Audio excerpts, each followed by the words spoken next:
নিজের জানের প্রতি জুলুমবাজি, তার মানে নিজেকে জাহান্নামের উপযুক্ত কোন কাজের আসামি বানিয়ে ফেলে।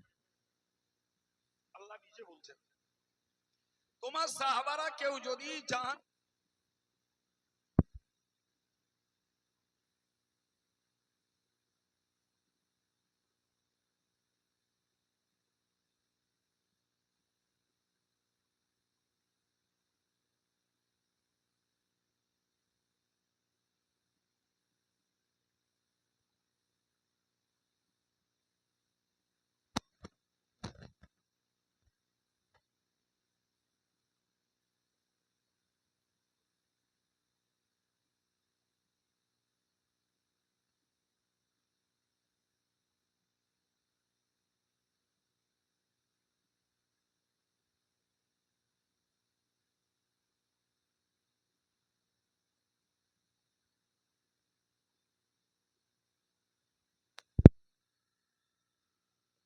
Bluetooth mode. সম্মানিত ভাইরা, কথাটাকে আবার রিপিট করছি। আমার আল্লাহ পাক নবীকে বললেন, নবী তোমার সাহাবাদের মধ্য থেকে কেউ যদি নিজের প্রতি অত্যাচারমূলক কোনো কাজ করে, এক কথায় পাপের কোনো কাজ করে, এরপর তোমার কাছে আসে, কোথায় আসে? দরবারে রিসালাতে, নবী পাকের দরবারে এলো, এসে স্বীকার হলো, ইয়া রাসূলুল্লাহ আমি এই কাজটা করেছি, সরাসরি স্বীকার হলো, যে কাজই হোক, আমি উল্লেখ করে বলছি না জি। এরপরে আস্তাগফিরুল্লাহ ওয়াস্তাগফার লাহুমুর রাসূল, যিনি ওই অপরাধগুলো কাজটা করে ফেলেছেন এবং আল্লাহর কাছে ক্ষমা প্রার্থী হয়েছেন, সুবহানাল্লাহ বলেন। তাহলে অপরাধীর জন্য দায়িত্ব হলো অপরাধ করলে ক্ষমা চাওয়া, কথা বলছেন, এবং নবী তার হয়ে আল্লাহর কাছে ক্ষমা চাইতে আল্লাহর দরবারে নবী মিনতি করেন যে আল্লাহ তুমি আমার এই সাহাবীকে কি তোমার এই বান্দাকে আল্লাহ তুমি মাফ করে দাও। কথা ক্লিয়ার হয়েছে?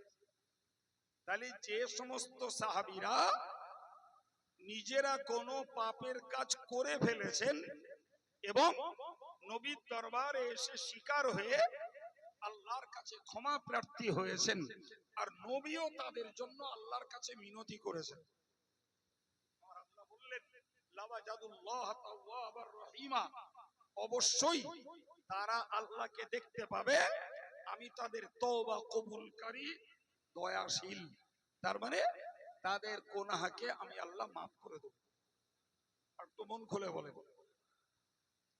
এটা বুঝলাম নবীর জমানার সাহাবায়ে কেরামদের একটা চিত্র, কথা বোঝা গেল।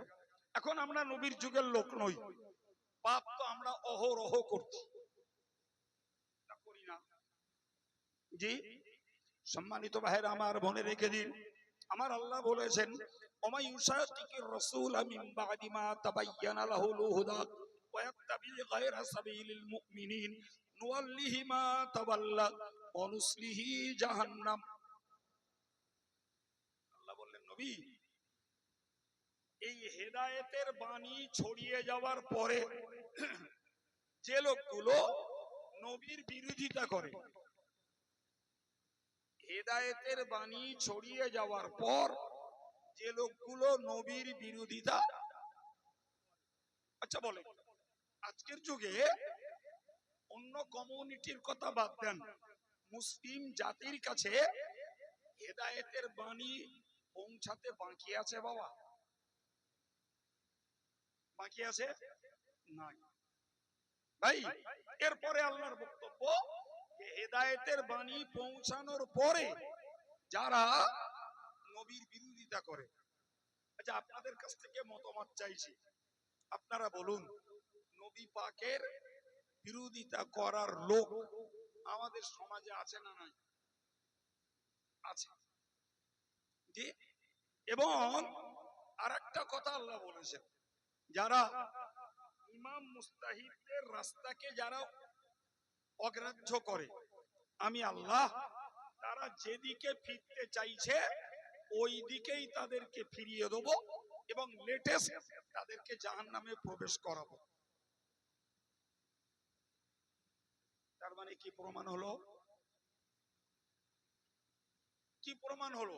যে যারা নবীর বিরোধী এদের ঠিকানা জাহান্নাম। এদের জন্য রাস্তা কি? আমরা তো সেই দলের নবীর যুগে সাহাবারা অপরাধের দায় নবীর সামনে স্বীকার হয়েছেন, তেনারাও ক্ষমা চেয়েছেন এবং নবীও তাদের জন্য আল্লাহর কাছে ক্ষমা চেয়েছেন। আল্লাহ ডেফিনেটলি বলেছেন অবশ্যই আমি দয়া করে তাদের গুনাহকে মাফ করে দেব। আমাদের উপায় বলেন না।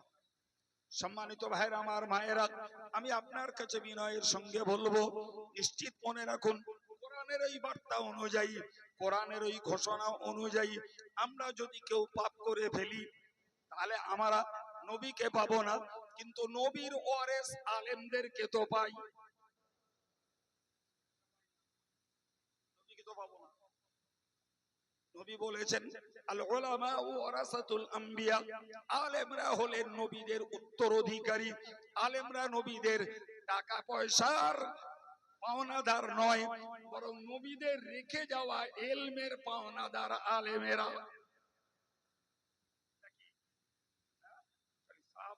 সাহাবারা যদি পাপ করে নবীর দরবারে যে ক্ষমা চায়, তাহলে ওই নিয়ম অনুযায়ী ভাই আমরা যারা সাধারণ মানুষ, এখন আমি কোনো পাপ করে ফেলেছি, তাহলে আমাদের সমুচিত কর্তব্য হলো যে কোন যোগ্য বিজ্ঞ আল্লাহওয়ালা আল্লাহ ভীরু আলেমের শরণাপন্ন হয়ে যে হুজুর আমি এই অন্যায়টা করেছি, আমি আল্লাহর কাছে ক্ষমা চাচ্ছি, আর আপনিও আমার জন্য একটু ক্ষমা চান। কোরআন অনুযায়ী এইটা নিয়ম কি না একটু বলবেন? আচ্ছা একটু রেকর্ড দেখান দিন আমার, যে সমাজের মানুষ যে দুর্বার গতিতে পাপ কার্য করছে, ভাই নবীর জীবনের আলোকে এদের ক্ষমা চাইবার পদ্ধতি প্রক্রিয়া এরকম আছে কি? আমি কি আরবিতে বললাম? বাংলায় বলিস তো, আপনারা উত্তর দিচ্ছেন না কেন? তাহলে যদি মনে হয় যে আলেমের কাছে স্বীকার হতে লজ্জা করবে, তাহলে ও লজ্জা বলো নবী সাহাবীদের লাগেনি। কারণ তাদের ভিতরে দুনিয়ার লজ্জা আর অপমানের তুলনায় জাহান্নামের ভয়টা বেশি ছিল। দুনিয়ায় লজ্জা লাগে লাগুক, অসম্মানিত হই হই, কি মানুষের চোখে আমি ঘৃণিত হই, সেটাও আমার জন্য ভালো যদি জাহান্নাম থেকে বাঁচতে পারি। আমরা নবী ভক্তির প্রচুর প্রমাণ দেখাই বাবা, কিন্তু কার্যত বলো আমরা ওই মন তৈরি করতে পারিনি, ওই মন আমরা বানাতে পারিনি। আলেমের কাছে যে অপরাধের দায় স্বীকার করে ক্ষমা চাওয়া তো দূরের কথা, পার্সোনাল ভাবে নিজের জীবনে নিজেও ক্ষমা চাইবার মতো জ্ঞান আর মন আজও রেডি হয়নি। যদি হতো তাহলে ধারাবাহিক ভাবে একটা মানুষ 10 বছর 15 বছর 20 বছর ধরে এক টানা এক রকমের পাপ করে যেতে পারতো না। কথা বলেন। যারা সুদ খাচ্ছে তারা লাগাতার খেয়েই যাচ্ছে। যে যুব সমাজ গান ভক্ত, গান কানে না গুজলি তাদের রাতে ঘুম আসে না। যে নারীরা বেপর্দা ভালোবাসে তারা বেপর্দায় চড়িয়ে বেড়াচ্ছে। কথা বলেন। যারা অবৈধ রোজগারের মজা পেয়েছে তারা অবৈধতা, প্রতারণা, ঠকবাজি রোজগার থেকে আজও বাঁচতে পারেনি, বরং হাক্কানি ওলামা সমাজ এ কাজে মানা করলেই তাদের রাগের মিটার চড়ে যায়। তাহলে নবীর যুগে নবীর সাহাবীদের অবস্থান আর আমরা নবী ভক্ত আমাদের অবস্থান দুটির ভিতরে পার্থক্য আছে না নাই বাবা? বাবু, যদি এই মন আমরা নবী দিবস উদযাপন করে নবীর স্মরণের মজলিস তৈরি করে এই মন যদি আমরা তৈরি করতে না পারি, তাহলে আমাদের তো ঠকা হচ্ছে বাবা, লস হচ্ছে না, হয় না?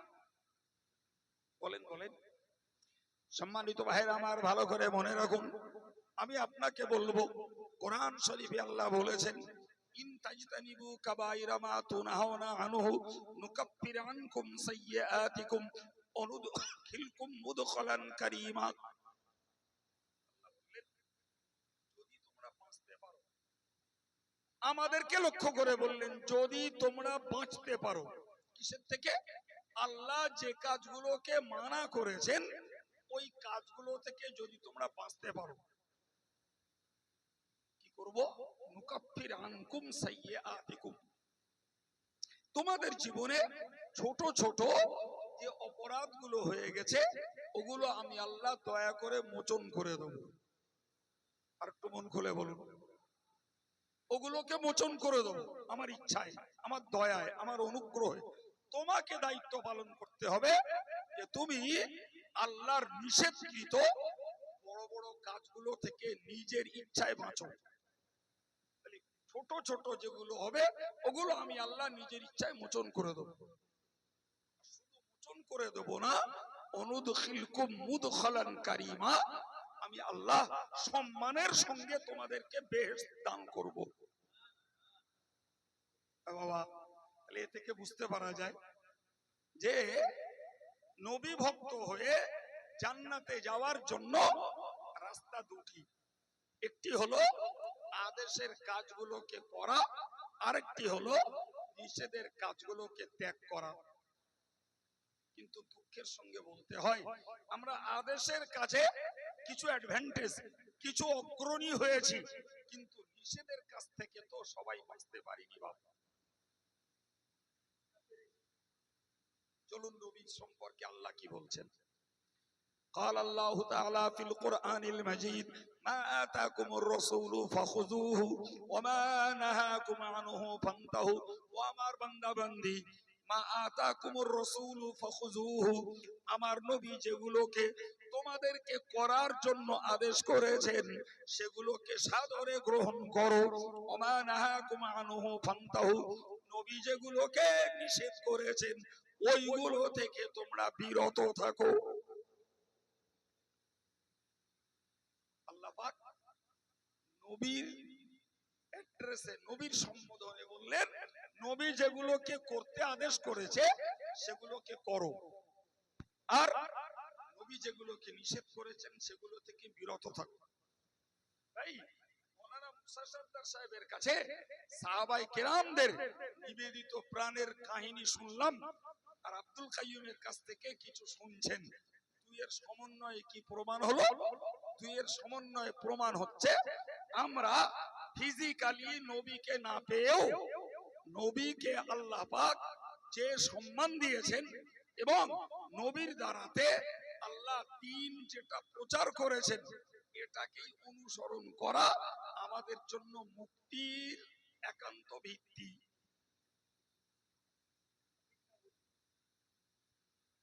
আমাদের মনটা বানাতে হবে বাবা, মনটা বানাতে পারলে আমরা লাভবান। জি শুনুন, কোরআন শরীফে আল্লাহ পাক এই নবী সাহাবীদের দুটো গুণের কথা বলেছেন। একটা আয়াতে দুটো গুণের কথা বলেছেন, অন্য অন্য জায়গায় আরো আছে, আমি একটা আয়াতের কথা বলছি। একটা গুণের কথা বলেছেন যে ওয়াল্লাযীনা মাআহু আশিদ্দাউ আলাল কুফার, আল্লাহ বললেন আমার নবী সাহাবী যারা তারা কাফেরদের ব্যাপারে বজ্র কঠোর, তারা কাফেরদের ব্যাপারে অত্যন্ত শক্ত মনোভাবের। কিছু বুঝছেন? এটা নীতির কথা। আবার বলছি, আমার আল্লাহ বললেন আমার নবীর সঙ্গী সাথী সাহাবী যারা তারা কাফেরদের ব্যাপারে অত্যন্ত বজ্র কঠোর এবং অত্যন্ত শক্ত মানসিকতার, অর্থাৎ তাদের সঙ্গে দহরম মহরম, তাদের সঙ্গে হৃদয়তা, তাদের সঙ্গে আন্তরিকতা, ইমান ইসলামকে ক্ষতি করে কোনো কিছুই নবী সাহাবাদের ছিল না। তোমরা বাবা কাফের, আমি ইমানদার, সামাজিকতা থাক, লেনদেন থাক, ব্যবসা ভিত্তিক যোগাযোগ থাক, কিন্তু আন্তরিকতাটা নয়। ইবন কাদের নবী সাহাবাদের, যে এটা ছিল সাহাবাদের ঈমানী গুণ। সুবহানাল্লাহ বলেন, আর একটু জোরে বলেন, এটা ছিল সাহাবাদের কিসের গুণ বলেছি বাবু? জোরে বলেন। আমরা ঈমানদার তো নাকি? আচ্ছা, ওই ঈমানী গুণ সাহাবারা যা দেখিয়েছেন, আমাদের ভিতরে ওই ঈমানী গুণ থাকার দরকার আছে না নাই? আচ্ছা, বাস্তবটাকে মিলিয়ে একটু ভেবে বলুন দিন, সত্যিই কি ওই ঈমানী গুণ আমরা রক্ষা করি?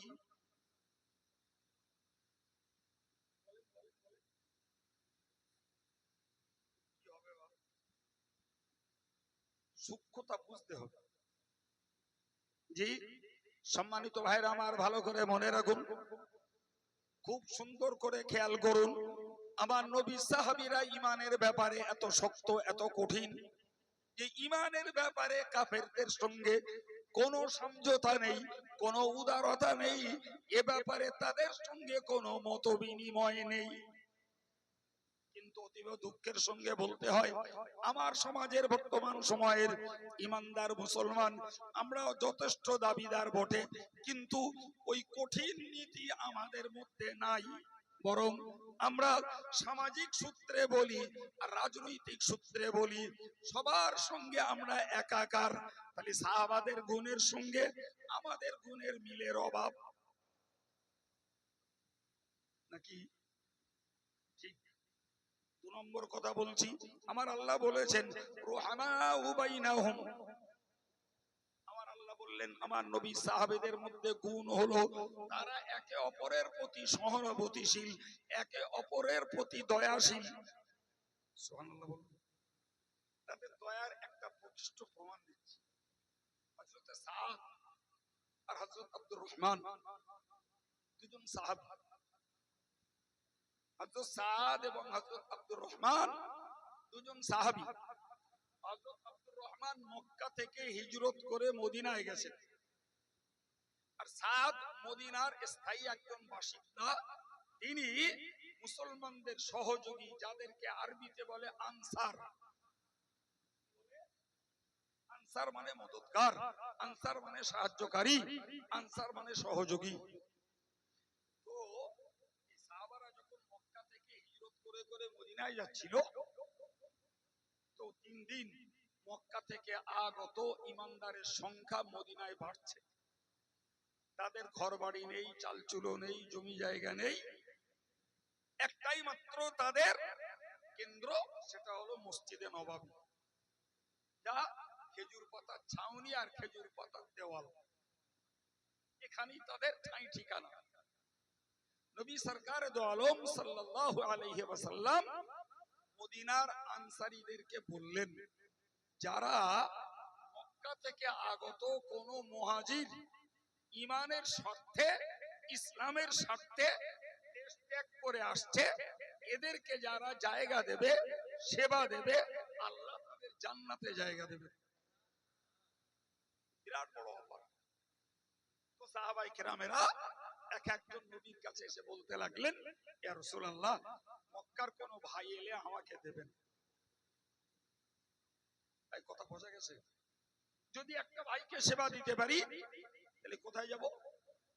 বাহ, জান্নাতে যাব। ঠিক এরকম একটা পিরিয়ডে হযরত আব্দুর রহমান তিনি হিজরত করে এলেন। রাসূল সাদকে বললেন, সাদ, এই আব্দুর রহমানকে আমি তোমার ঈমানী ভাই বানিয়ে দিলাম।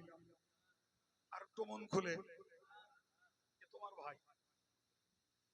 সাদ আব্দুর রহমানকে ডেকে নিলেন, নিয়ে বললেন, চলো, লা উকাসিবুকা মালি বাইনি ওয়া বাইনি। আমার যা মাল আল্লাহ দিয়েছেন, সহায় সম্পত্তি, তো আমি অর্ধেকটা ভাগ করে আমি রাখবো অর্ধেক, আর আপনাকে অর্ধেক দেবো। বুঝতে পারছেন আমার কথা? অর্ধেকটা আমার, অর্ধেকটা আপনার। আর একটা কি বললেন? আর একটা বললেন যে আমার পরিবার আছে দুটো, স্ত্রী আমার দুটো। তো আপনি একজন যুবক, আপনার যৌন জীবন আছে, তো এক্ষুনি মদিনার কেউ আপনাকে মেয়ে দেবে না। বলে আমি আমার একটা স্ত্রীকে তালাক দিচ্ছি। ফাইজান কাদাত ইদ্দাতুহা, তার ইদ্দতটা শেষ হয়ে গেলে আপনি তাকে বিয়ে করবেন। তাহলে বাংলায় কি বুঝলাম? যে যেহেতু নবী ভাই বানিয়ে দিয়েছেন, তো ভাইয়ের জন্য তার জমি জায়গা অর্ধেক, আর একটা স্ত্রী তালাক দিয়ে একটা স্ত্রীকেও তাকে দেবেন। ইদ্দত পেরিয়ে গেলে বিয়ে দিয়ে দেবেন। যৌন জীবনটাও চলবে, সংসার জীবনটাও চলবে। এ গুণ কারা দেখিয়েছে? কিছু বুঝছেন বাবা? এ গুণ সাহাবা, হাদিস শরীফে বর্ণিত। আল্লাহ পাকের নবীর সাহাবী হযরত আব্দুর রহমান বললেন, বারাকাল্লাহু ফি আহলিকা ওয়া মালিকা। ও ভাই সাদ, আপনার কাছে আমার দাবি, আল্লাহ আপনার মালে বরকত দিন, আপনার পরিবারকে আল্লাহ কায়েম রাখুন, বরকত দিন। আমার মালের দরকার নাই, পরিবারের আমার প্রয়োজন নাই, আপনি আমাকে একটু থাকার জায়গা দেন, মদিনার একটা বাজার দেখিয়ে দেন, আমি মুঠেগিরি করে রোজগার করব, আর বিশ্রামটুকু আপনার এখানে এসে করব। একবার জোরে বলা যাবে? প্রিয় ভাইরা আমার, ওই সাহাবী মালের এক অংশ নিলেন না এবং স্ত্রীকেও তিনি ভোগ দখল করতে চাইলেন না। সব আপনার থাক, আল্লাহ আপনার বরকত দিন, আমায় শুধু জায়গা দেখিয়ে দেন, বাজার চিনিয়ে দেন। আমি নতুন মানুষ, বাজারে আমি মজদুরি খাটবো, মুঠেগিরি করব, তাতে আল্লাহ রোজগার দিলে আমার জীবনটাও চলবে, আর যদি কিছু পয়সা বাঁচাতে পারি তখন আমি একটা বিয়ে করিয়ে নেব। বলছি বাবু, নবী দিবস মানে তো কিছু কাহিনী শোনা নয় বাপ, আমাদের জীবনটার মূল্যায়ন করতে হবে। তো আপনি বলুন তো, ইমানি সূত্রে একজন সাহাবী তার মাল, তার বিবি আর এক মুমিন সাহাবী ভাইকে ভাগ দিতে প্রস্তুত। আমরা মুসলিম কমিউনিটি নিজের পাওনাদার মায়ের পেটের ভাইকে জমি বঞ্চিত করে আমি একলা আত্মসাৎ করব, এ ধান্দার মুসলমান। কি হচ্ছে বলেন? কি হচ্ছে?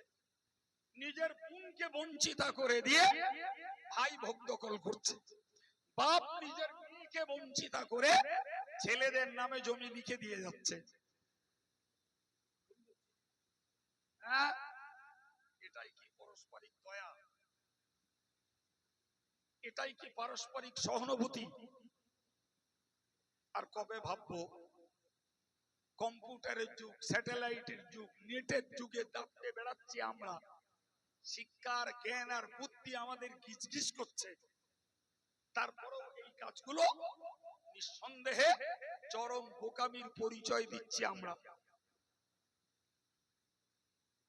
জি, তো আমাদের জীবন আস্তে আস্তে বিদায়মুখী, আমরা সংশোধন হব না, ধারাবাহিকতা থেকে যাবে। আমার নেক্সট জেনারেশন তারাও এই পথে চলবে, পরবর্তী জেনারেশন তারাও এ পথে চলবে। তাহলে আমরা ধর্মীয় ডেভেলপ করব কবে? আমাদের জীবনে ধর্মীয় উন্নতি, ধর্মীয় স্বচ্ছতা কবে আমরা সঞ্চয় করব বাবা? এ তো বললাম পারিবারিক খবর। যদি বাহ্যিক খবর নেই, আরো আরো জঘন্য এবং ঘৃণ্য, কে কত কাকে মারতে পারে, কে কত কাউকে কোণঠাসা করতে পারে, কে কাউকে কত ভগলামি দিয়ে তাকে নিঃস্ব বানিয়ে তার মানব অধিকার লঙ্ঘন করে নিজে ধনী আর বড় হতে পারে, এ চেষ্টার অভাব দেশ জুড়ে নাই।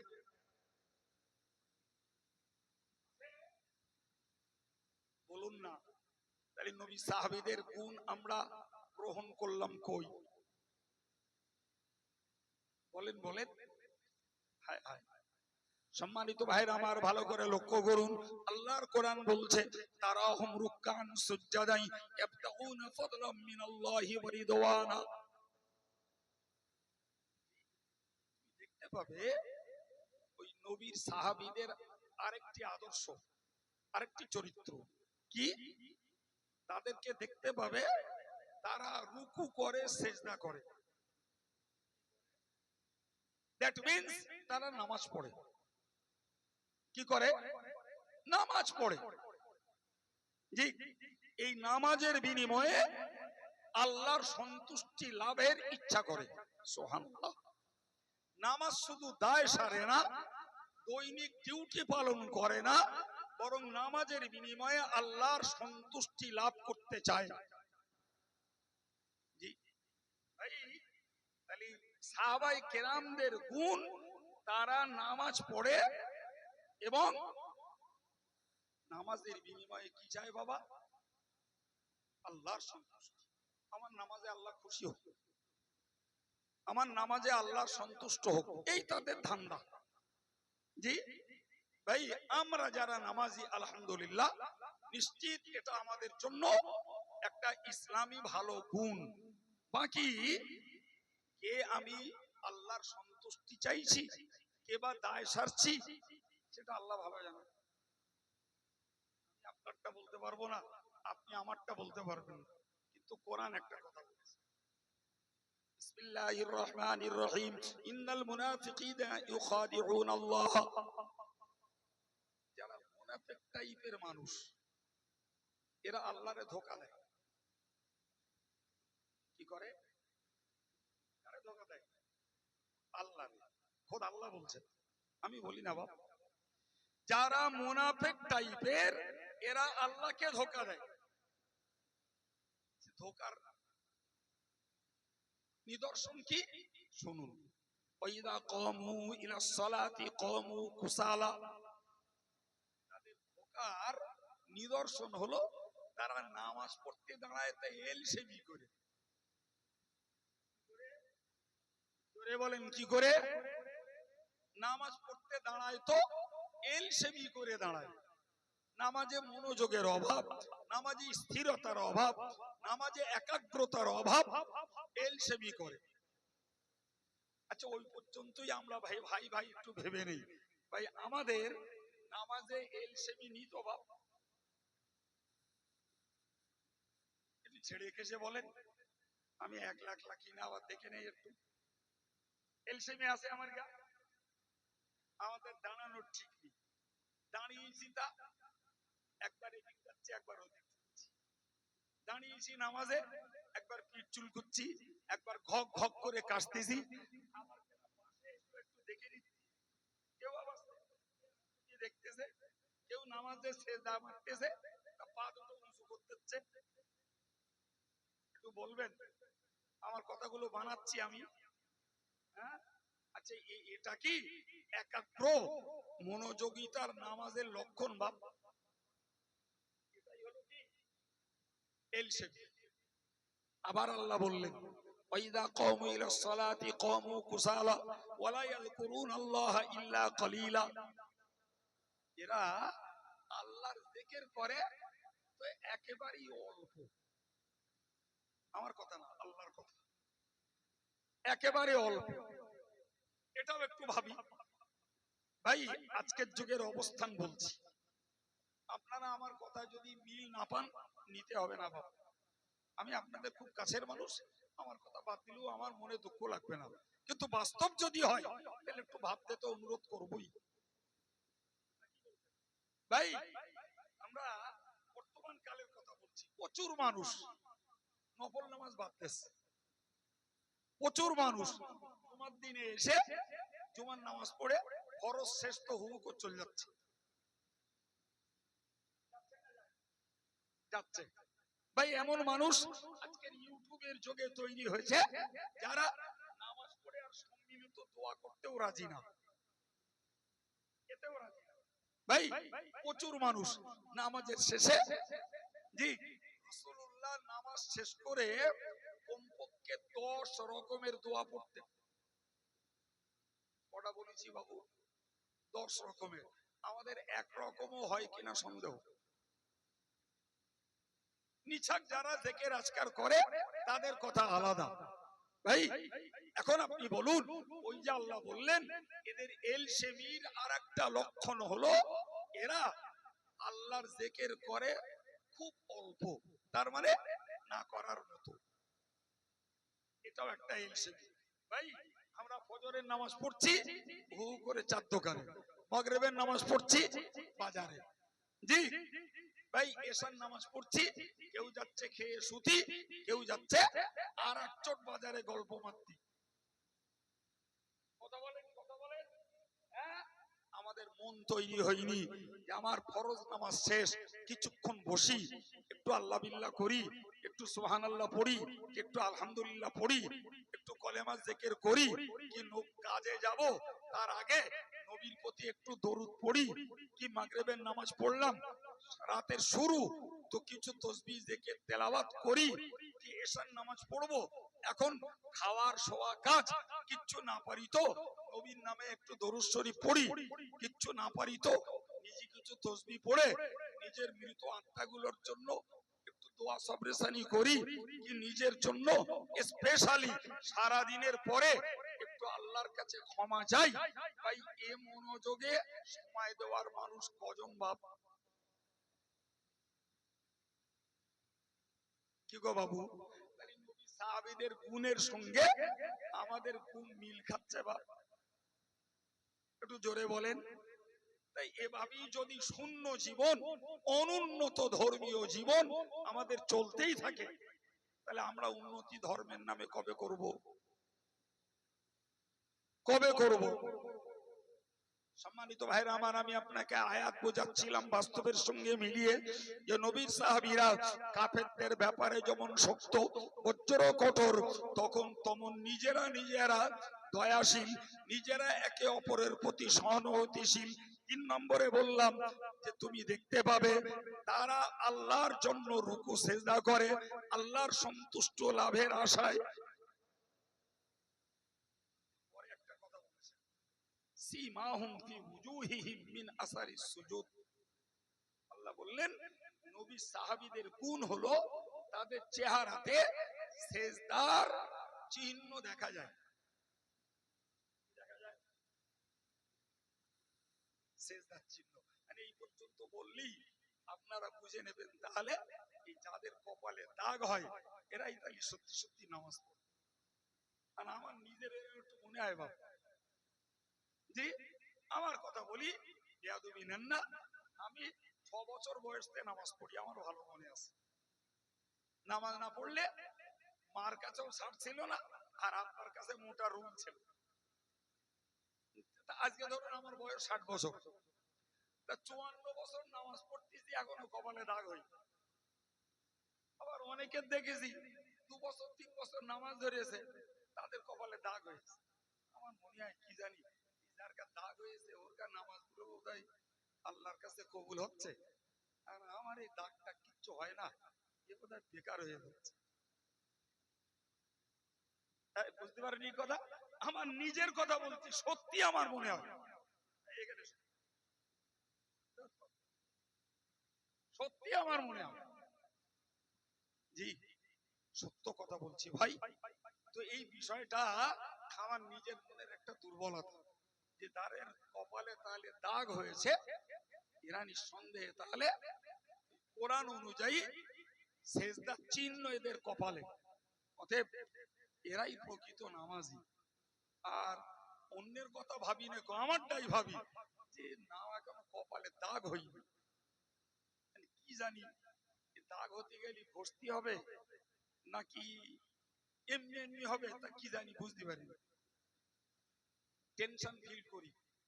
কোরআনের তাফসীর পড়তে পড়তে বিষয়টা জট খুললো, পরিষ্কার সেখানে বলা আছে যে তাদের কপালে সেজদার নিদর্শন দেখা যাবে।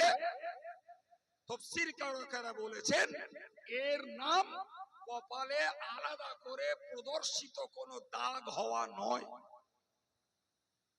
ওই দাগটা আল্লাহ বোঝাননি, আল্লাহ বুঝিয়েছেন দুটো জিনিস, একটি হলো নামাজি কালো হলেও তার চেহারাতে থাকে একটা উজ্জ্বলতা, ওটাই হলো সেজদার চিহ্ন। আর হাসান বাসারি বলেছেন যে নামাজির চিহ্ন হলো কিয়ামতের দিনে তারা নামাজের বিনিময়ে তাদের চেহারা জ্যোতিতে কিয়ামতের অন্ধকারকে ভেদ করে তারা চলবে, তারা অন্ধকারের কবলে পড়বে না। তখন মনে মনে একটু সান্ত্বনা পেলাম যে দাগ না হলো যদি অন্তত মুখের উজ্জ্বলতাটা আল্লাহর কাছে কবুল হয়, তাহলে অতটুকুই কিয়ামতের দিনে অন্ধকার দূর করে চলতে সাহায্য করবে। সম্মানিত ভাইরা আমার, ভালো করে মনে রাখুন, আমি আপনাকে একটা ছোট্ট তথ্যের ভিতর দিয়ে ব্যাপারটা একটু ক্লিয়ার করি। নবী এবং সাহাবী দুজন বসা, নবী এবং সাহাবী দুজন বসা, এরকম জায়গায় আবু লাহাব এসেছে।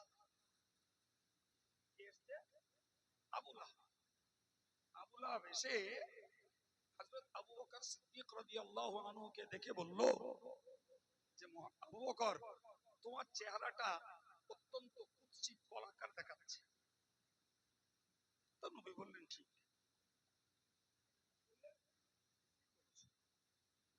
পরক্ষণে রাসূলকে বলল, কিংবা আগে রাসূলকে পরে আবু বকরকে বলল যে মুহাম্মদ, তোমার চেহারাটা অত্যন্ত কদাকার লাগছে।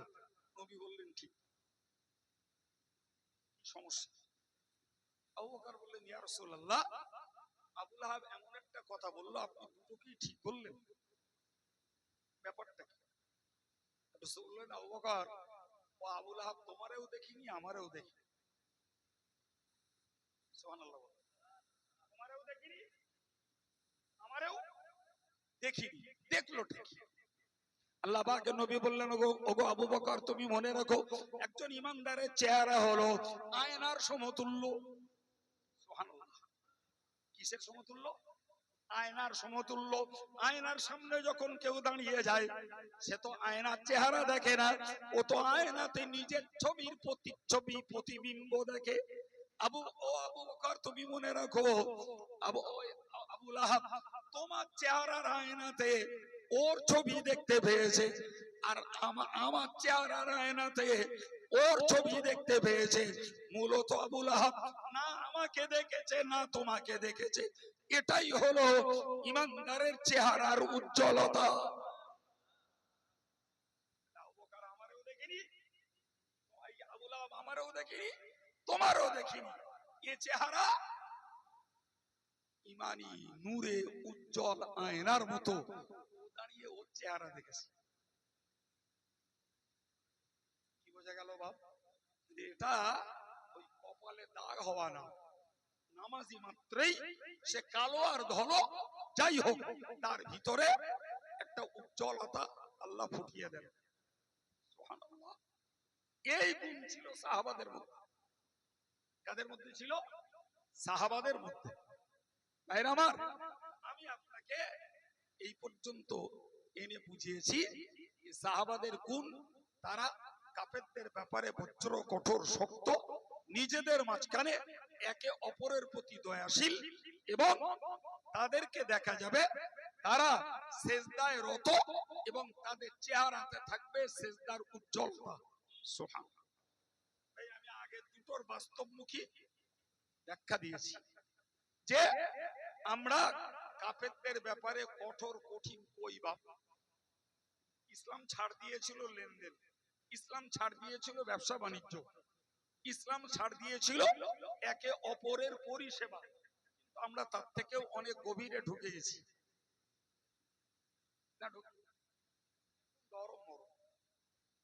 জি, দহরম মহরম। 2 নম্বরে বলেছি সাহাবাদের মধ্যে ছিল নিজেদের মাঝে একে অপরের প্রতি সহনশীল, সহানুভূতিশীল, দয়াশীল। আমি তারও বাস্তবতা বুঝিয়েছি যে আমরা নিজের ভাইয়ের প্রতি ভাইয়ের দরদ দেখানোর রেকর্ড খুব একটা পাই না। পরের কথা তো দূরের কথা, তাহলে সাহাবায়ে কেরামদের এই জীবনের আদর্শের ঘাটতি আমাদের। ভাই আমার ইসলামজর মৌলানাও বলছিল যে আমরা যদি অন্তত নামাজটাও না পড়ি, তাহলে সাহাবাদের গুণের সঙ্গে আমাদের গুণের অমিল তো ঘটবেই। কে পড়ছি আল্লাহর সন্তুষ্টির জন্য, কে পড়ছি এলসেমি করে দায় সারার জন্য, কে পড়ছি অমনোযোগিতার সঙ্গে, সেটা নয় পরের বিচার। কিন্তু বাইরে অন্তত নামাজের কাতারে অ্যাডাল্ট ছেলে আর অ্যাডাল্ট মেয়ে, সাবালেক সাবালিকা নারী পুরুষের অন্তত নামাজি হয়ে যাওয়াটাও তো দরকার ছিল। তাতেও কি আমরা আমাদের সংখ্যা ফুলফিল করতে পেরেছি? বাবা, আজও খোঁজ করলে দেখা যাবে 100 জন নারী পুরুষের মধ্যে 40 জন যদি বোনাফাইড মুসল্লি হয়, 60 জন আজও ধারাবাহিক নামাজি নয়।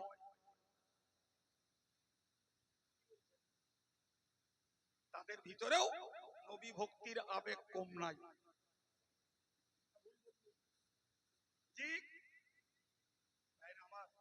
শুনুন, আমার আল্লাহ একটা চূড়ান্ত পর্যায়ের উদাহরণ দিয়ে মুসলমানদেরকে উৎসাহিত করেছেন। আল্লাহ বলেছেন, মাসালুহুম ফিত তাওরাতি ওয়া মাসালুহুম ফিল ইনজিল।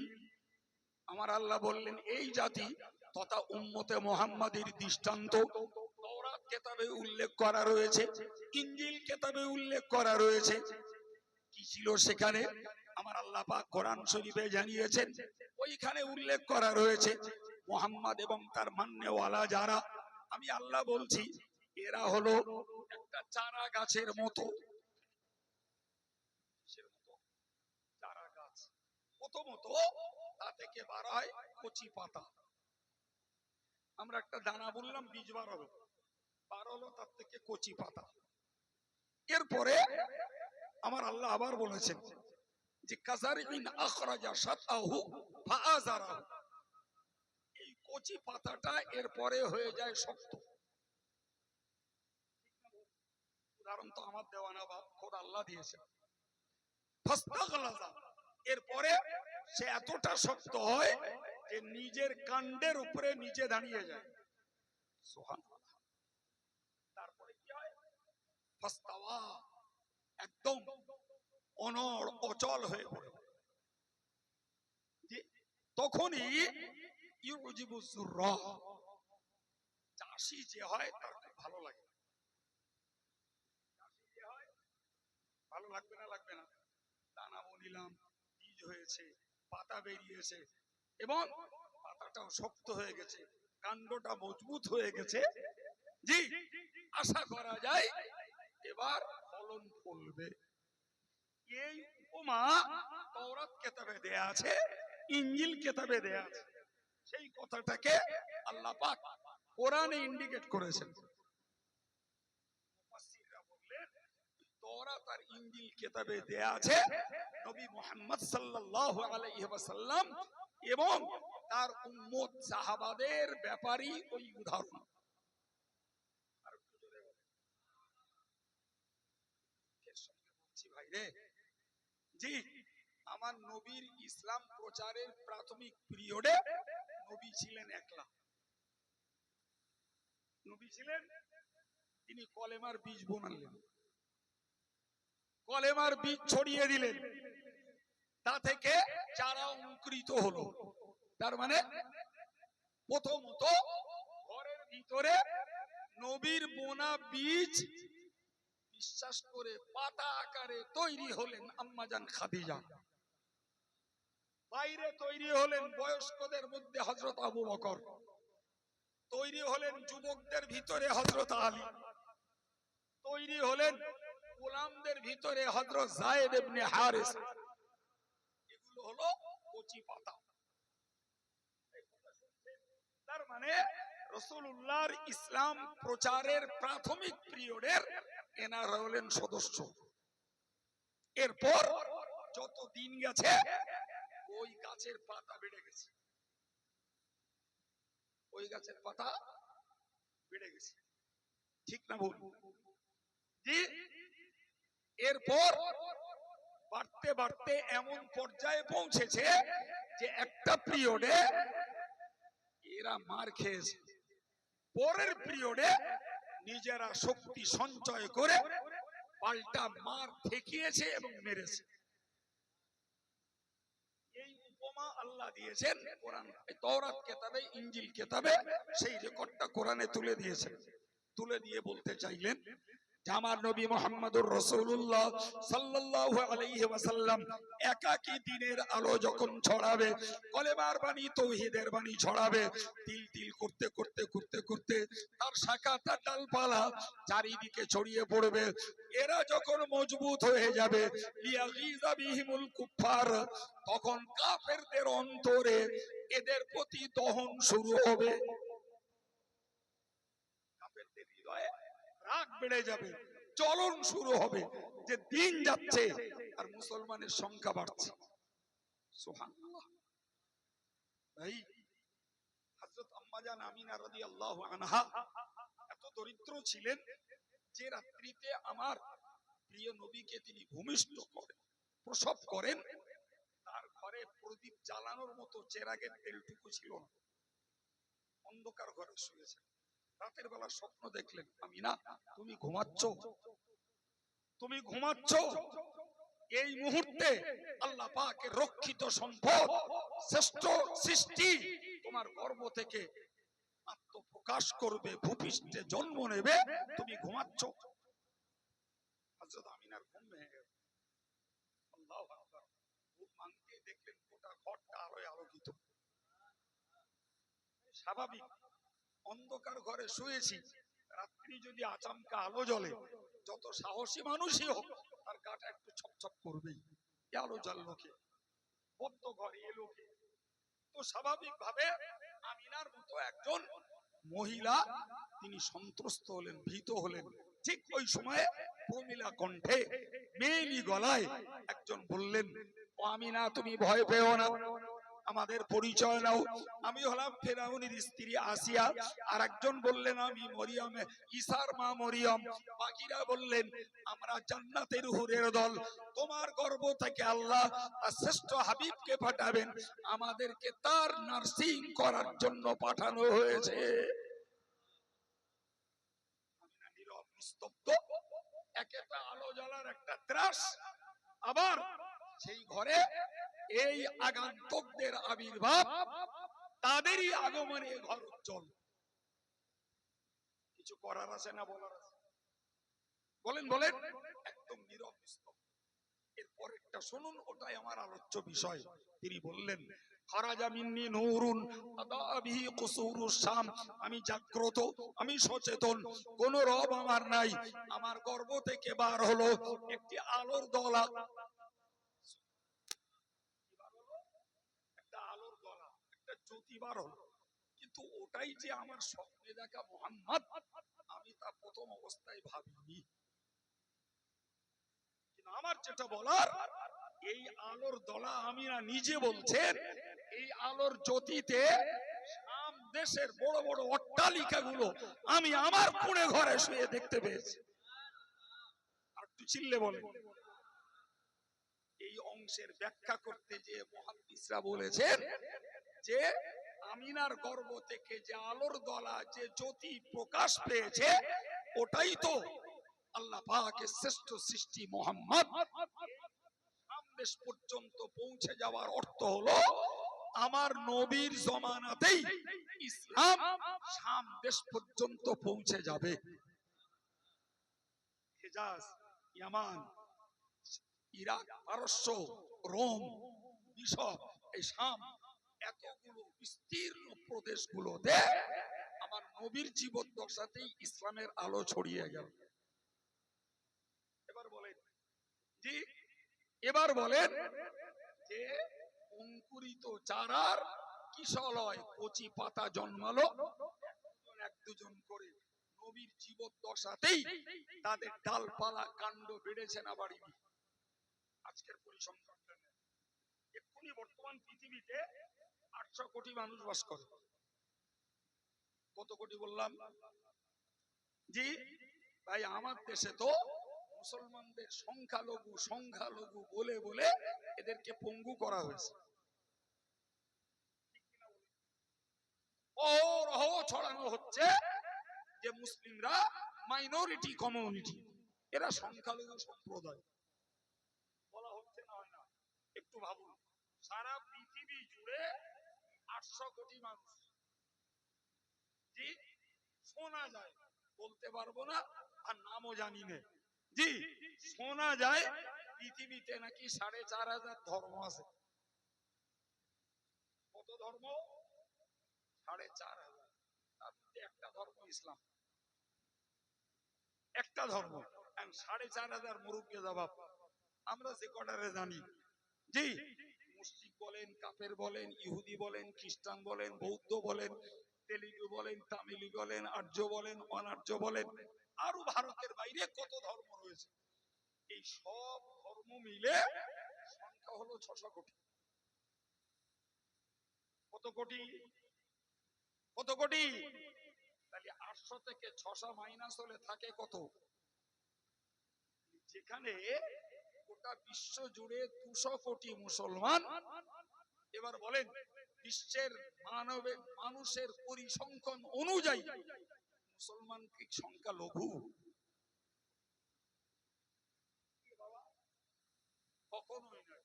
ভারতের আদমশুমারিতে মুসলমানরা সংখ্যালঘু। তো যারা ভারতে নিজেদেরকে সংখ্যা গুরু ভেবে অত্যাচারের স্টিম রুলার চালাতে বারবার কালো নকশা তৈরি করে ছবল মারছে, এরা তো নেপালে আর ভারতে। এই কথা বলেন, কোথায়? নেপালে আর কোথাও নাই, আর কোথাও নাই। তাহলে আজকের সংখ্যা লঘু বলে যাদেরকে বিদ্ধ করা হচ্ছে, বিশ্বের মানুষের পরিসংখ্যান অনুযায়ী এরা 200 কোটি। ভাই সেই 200 কোটি মানুষকে আজকের নাকানি চোবানি খেতে হচ্ছে। 200 কোটি মুসলমানকে আজকের ফুটবলের মতো কিক মারা হচ্ছে। 200 কোটি মানুষকে লাঞ্ছিত আর বঞ্চিত আর পদদলিত করা হচ্ছে। 200 কোটি মুসলমানকে কোণঠাসা করা হচ্ছে। 200 কোটি মানুষ আজকে ভাই এরা বিধ্বস্ত অন্য সম্প্রদায়ের কাছে। এর কারণ কি? এর কারণ কোথায়? এটুকু ভাবতে হবে ভাই। আমরা সংখ্যায় বেড়েছি, অস্বীকার করার জায়গা নেই, কিন্তু গুণগত মান আমাদের কমে গেছে। আমরা কোরআন হারিয়েছি, নবীকে হারিয়েছি, আমরা ইসলামের শাশ্বত সংবিধানকে হারিয়েছি। ফলে আমরা খোলস তৈরি হয়েছি, আমাদের ভিতরে রুহের অভাব হয়ে গেছে। বলবেন কি বলবেন? এই জন্যই জর্জ বার্নার্ড শ তার লেকচারের পিরিয়ডে ছাত্রদেরকে বলেছিলেন যে সারা পৃথিবীর শ্রেষ্ঠ ধর্ম যদি থাকে তার নাম ইসলাম, আর সারা পৃথিবীর নিকৃষ্ট কোন জাতি যদি থাকে তার নাম মুসলমান।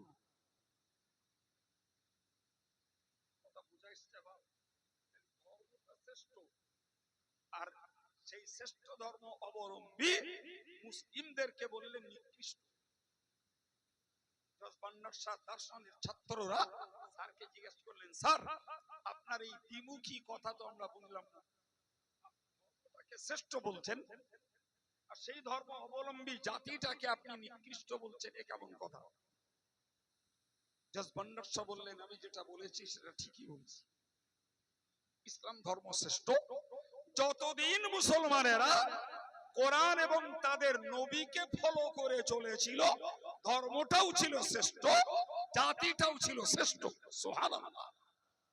কিন্তু এরা যখন কোরআন পরিত্যাগকারী হয়েছে এবং এরা নবীর আদর্শকে ছেড়ে দিয়েছে, ধর্মের জায়গায় ঠিক আছে, কিন্তু ধর্ম অবলম্বীরা নিকৃষ্টে পরিণত হয়েছে।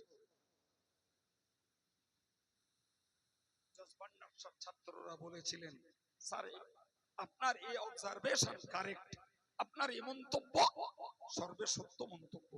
আমরা ভাই ভাই যদি পর্যালোচনা করি বাবু, তাহলে আজকের আমাদেরকেও এই উত্তর অকপটে মেনে নিতে হবে যে আমাদের বিরাট অংশ ভাইদের এবং মায়েদের চাল চলন নবী বিরোধী, কোরআন বিরোধী, ইসলাম বিরোধী, নবীর আদর্শ বিরোধী। ফলে সংখ্যায় আমরা 200 কোটি, তারপরেও আমাদের কপালে জুটছে দুর্গতি। জি ভাই, ইসলামের গল্পগুলো, ইসলামের কাহিনীগুলো, যে এগুলো গল্প আর কাহিনী নয়, এগুলো সত্যের প্রেক্ষাপটে আমাদেরকে বুঝতে হবে। 313 জন সাহাবী নিয়ে নবী 1000-এর বিরুদ্ধে জয় পেয়েছেন, আল্লাহ জয় দিয়েছেন। জি ভাই, মাত্র 700 সাহাবী নিয়ে 3000-এর বিরুদ্ধে নবী জয় করেছেন। ভাইরা আমার, 10,000 সাহাবী নিয়ে গোটা মক্কা সাম্রাজ্যের বিরুদ্ধে রাসূলুল্লাহ মক্কাকে বিজয় করেছেন। ইসলামের প্রত্যেকটা ইতিহাসকে দেখলে বুঝি যে কোরআনের একটা ফর্মুলা, কাম মিন ফিআতিন কালিলাতিন গালাবাত ফিআতান কাসীরাতান বিইজনিল্লাহ। আল্লাহ বলেছেন অনেক কম সংখ্যক লোক বেশি সংখ্যক লোকের উপরে জয়লাভ করেছে, কেবলমাত্র, শুধুমাত্র, একমাত্র আমি আল্লাহর হুকুমে। অস্ত্রে নয়, শক্তিতে নয়, সংখ্যা আধিক্যতা এর জন্য নয়, তারা জয়লাভ করেছে শুধুমাত্র আমি আল্লাহর হুকুমে। সুবহানাল্লাহ। সম্মানিত ভাইয়েরা আমার, আজকে নবী দিবস উদযাপনের মজলিসে বসে আমি আপনার কাছে এই আন্তরিক মনটা তৈরি করতে চাইবো, আসুন না আমরা ভিতর থেকে আল্লাহর হয়ে যাই, আমরা ভিতর থেকে নবীর হয়ে যাই, আমরা ভিতর থেকে কোরআনটাকে অনুসরণীয় সংবিধান হিসাবে জীবনের প্রত্যেকটা ক্ষেত্রে কোরআনকে আমরা কার্যকর করি। ওরা বলুক সংখ্যালঘু, ওরা বলুক এরা ব্যাকওয়ার্ড নেশন, এরা পশ্চাৎপদ জাতি, ওরা বলুক না মুসলমানরা শিক্ষায় পিছিয়ে, সংখ্যায় কম, এরা পিছিয়ে সর্ব অবস্থাতে, ওরা ওদের কথা বলতে থাকুক, কিন্তু আমরা একটা কথাই শুধু আত্মবিশ্বাসে থাকবো, আমরা কোরআনের ফলোয়ার্স, আমরা নবীর কার্যত ভক্ত, আমরা আল্লাহ পাকের হুকুমের গোলাম। মানে পৃথিবীর কোন শক্তির আমাদের প্রয়োজন নাই, আল্লাহর সহায়তা এ জাতির জন্য যথেষ্ট। ঠিক না ভুল? আমরা শুধু লেকচার দেবো আর শুনবো বাবু, কবে আমরা এই গুণে গুণান্বিত হতে সাধনা করব? সেটাই তো নবী দিবসের মজলিস থেকে অনুপ্রেরণা, অক্সিজেন এবং একটা শক্ত পোক্ত মানসিকতা নিয়ে বাড়ি ফিরতে হবে। ভাই, জাত গড়া যায় না, সমাজ গড়া যায় না, গ্রাম গড়া যায় না, অঞ্চল গড়া যায় না, জি ভাই, দেশ গড়া যায় না। সবার আগে করতে হয় ব্যক্তিটাকে। সবার আগে করতে হয় যে একটা ব্যক্তি সে গড়তে পারে তার 7 জন 5 জন 6 জন পরিবারের সদস্যগুলোকে। এরকম 20টা পরিবার একটা সমাজ, 5টা সমাজ নিয়ে একটা গ্রাম, 15টা গ্রাম নিয়ে একটা অঞ্চল। কথা বুঝেছে না? জি, 20টা অঞ্চল নিয়ে একটা ব্লক, এই 7টা থানা নিয়ে একটা লোকসভার কনস্টিটিউশন। জি, এরকম করতে করতে তো ভারত জুড়ে 542টা লোকসভার সিট দাঁড়িয়েছে, কিন্তু নিচের থেকে ওই পর্যন্ত যেতে হয়েছে এইভাবেই। আজকে যদি আমরা মুসলমানরা ভাবতাম জি আমার নবী যেমন একলা কলেমার বীজ বুনেছিলেন, পরবর্তীতে তার কাণ্ড, তার শাখা, তার পল্লব, তার পত্র বাড়তে বাড়তে আজকে পৃথিবীর 228টা দেশে ইসলাম পৌঁছে গেছে। একটু মন খুলে বলুন, শুধুমাত্র 3টে দেশে মসজিদ নেই। মসজিদ এক সময় ছিল, মুসলমানের সংখ্যা কম হওয়ায় মসজিদগুলো নেই।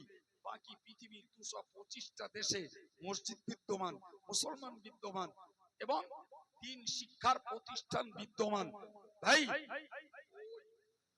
আল্লাহর একাকীর সেই বীজ থেকে আজকে সারা বিশ্ব জুড়ে ইসলামের ডানা এভাবেই মেলেছে। বক্তব্য আমি আপনাকে বোঝাতে চাইছি যে আমি আমার ব্যক্তি জীবনটা ঠিক করি, আর প্রত্যেকটা ভাই তার ব্যক্তি জীবনটাকে মূল্যায়ন করুন যে আমার জীবনের সঙ্গে কোরআনের মিল কতটা, আমার জীবনের সঙ্গে নবীর জীবনের মিল কতটা, আমার জীবনের সঙ্গে সাহাবায়ে কেরামদের জীবনের মিল কতটা, আমার জীবনের সঙ্গে আল্লাহর হুকুমের মিল কতটা। আমি যখন দেখবো আলহামদুলিল্লাহ আমি আমারটা পূর্ণ করেছি, আর প্রত্যেকটা ভাই বোন নিজে নিজে যদি এই টার্গেটে এগোতে থাকে, তাহলে একদিন আমরা সংখ্যালঘু ওদের দৃষ্টিতে হয়েও আমরা হব শক্তিশালী, আমরা হব ধীর স্থির অটল আর অনড় একটি সম্প্রদায়। কিন্তু আমাদের ব্যক্তি জীবনটাই যেহেতু গুণের ঘাটতি, ফলে আমরা সামান্য কিছুতেই তাদের কাছে হুড়মুড়িয়ে পড়ছি। বোঝার তৌফিক দেন, সকলেই বলুন আমিন। শুকরিয়া আল্লাহর দরবারে, আপনারা খুব মনোযোগের সঙ্গে কথাগুলো শুনেছেন। আর আমিও কি মাওলানা মুসা আমরা লেকচার দিয়ে চলে যাওয়া লোক নই। আমরা চাই আমাদের আলোচনাগুলো আমার ভাইদের কাছে, মায়েদের কাছে বাস্তবে কার্যকর হোক। কার ভিতরে কোন ঘাটতি আছে আমরা কাউকে ইন্ডিকেট করিনি। যার যেটা ঘাটতি তিনি যদি সেটাকে পূর্ণ করার চেষ্টা করেন, আজকের এই সুন্দর আয়োজন এবং শান্তশিষ্ট পরিবেশে কিছু জ্ঞান চর্চা আমাদের জন্য কল্যাণের হবে, উপকারের হবে। আল্লাহ সেই তৌফিক আমাদের নসিব করেন, বলুন আমিন। আসুন প্রিয় নবীর প্রতি সালাম।